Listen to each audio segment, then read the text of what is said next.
Welcome back once again. अब आपको बताएं कि एक दिन की डिप्टी कमिश्नर फैसलाबाद बनने वाली मरवा बसरा का ख्वाब पूरा हो गया है। होनहार तालिबा को पुलिस की जानिब से गार्ड ऑफ ऑनर पेश किया गया। लेकिन अब ये स्टोरी है क्या, मरवा आखिर चाहती क्या थी, किस तरह से उन्होंने इस ख्वाहिश का इजहार किया और किस तरह से ये ख्वाहिश आगे पहुंची और उनकी ये ख्वाहिश जो है पाया तकमील तक पहुंच गई और उनकी ख्वाहिश पूरी हो गई। मरवा बसरा इस वक्त हमारे साथ मौजूद हैं, उन्हें शामिल गुफ्तगू करते हैं। अस्सलाम वालेकुम मरवा, गुड मॉर्निंग, कैसी हैं आप? वालेकुम अस्सलाम, मैं बिल्कुल ठीक। अच्छा मरवा, सबसे पहले तो आपको बहुत मुबारक हो। चलें, एक दिन की डिप्टी कमिश्नर बनी तो सही ना, तो ये आपका ख्वाब था डिप्टी कमिश्नर बनना? ये एक हमारे जो डिप्टी कमिश्नर फैसलाबाद हैं सर इमरान हामिद शेख, उनका एक बहुत अच्छा इनिशिएटिव था। इसके लिए जिन बच्चों ने मैट्रिक में 95% से ज़्यादा मार्क्स लिए थे वो इसके लिए एलिजिबल थे और फिर उन्हें एक फॉर्म फिल करना था जिसमें निसाबी सरगर्मियों के साथ साथ हम निसाबी सरगर्मियों को भी कंसिडर किया गया।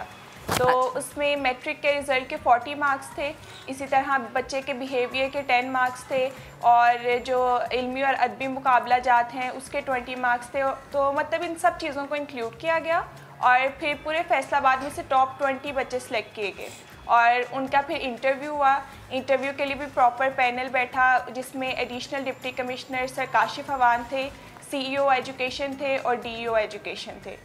क्या बात है। इंटरव्यू के बाद उन्हें एक बच्चे को सिलेक्ट करना था और अल्हम्दुलिल्लाह उसके लिए फिर मुझे सिलेक्ट किया गया। अच्छा, मुझे ये बताइए कि आप एक दिन की डिप्टी कमिश्नर साहिबा बनी तो आपको गार्ड ऑफ ऑनर पेश किया गया, वो फीलिंग कैसी थी? और DC साहिबा बन के आपने कोई ऑर्डर पास किए, कोई साइन वाइन किया कोई? मुझे बहुत अच्छा लगा और मेरे लिए बहुत एजाज़ की बात थी और अब एक रिस्पॉन्सिबिलिटी भी है कि जो एतमाद मुझे मेरे सीनियर्स ने दिया है अब मुझे उसको काम में लाना है और जिस इल्म और तदरीस की कश्ती में उन्होंने मुझे सवार किया है इंशाल्लाह एक ना एक दिन मुझे उससे साहिल तक ले जाना है इंशाल्लाह। और जहाँ तक जी।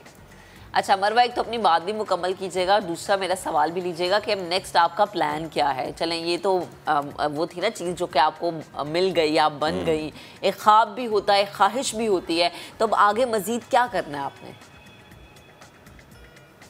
वो इकबाल कहते हैं ना कि मंजिल से आगे बढ़कर मंजिल तलाश कर, मिल जाए तुझको दरिया तो समंदर तलाश कर। क्या बात। तो इंशाल्लाह ये मेरी कामयाबी की पहली सीढ़ी थी, मुझे इसी तरह मेहनत करते रहना है और इंशाल्लाह जिस कदर कामयाबी हासिल कर सकूंगी करूंगी और अपने मुल्क को सर्व करूंगी। मेरा मकसद महज अपने मुल्क को, यहाँ के लोगों को सर्व करना है और इसके लिए मुझे जो भी करना पड़ा मैं करूंगी। आपने कहा कि 95% एलिजिबिलिटी ही DC बनने के लिए एक दिन की, तो आपकी कितनी परसेंटेज थी ये भी बता दें। और आपकी माशाल्लाह मैं ये समझ रहा हूँ कि जो आपकी को करिकुलर एक्टिविटीज़ हैं उनमें भी आपका पब्लिक स्पीकिंग की तरफ कोई रुझान वगैरह, तो उसके बारे में भी हमें बताएं।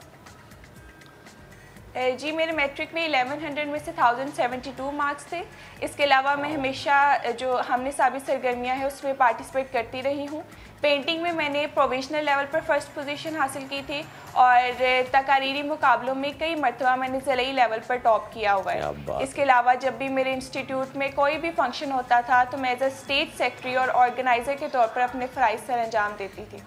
ज़बरदस्त, बहुत अच्छे। मरवा, बहुत शुक्रिया आपका और उम्मीद करते हैं कि आप एक दिन की जो आज बनी, जब आप अपना FSC कंप्लीट कर लेंगी और जब अपनी ग्रेजुएशन कर लेंगी उसके बाद आप एक दिन की नहीं बाज़ाब्ता डिप्टी कमिश्नर, क्या उससे भी बढ़ के पाकिस्तान की खिदमत करेंगी, क्योंकि ज़रूरत है हमारे मुआशरे को। और जब ख़वातीन आगे बढ़ के इस तरह का कोई काम करती हैं तो हमें ज़्यादा फ़ख्र महसूस होता है कि हमारा मुल्क और हमारे मुल्क में ख़वातीन को इतने अच्छे तरीके से ट्रीट किया जाता है, उन्हें हर वो चीज़ दी जाती है जिसका वो हक रखती हैं। चलें जी, अब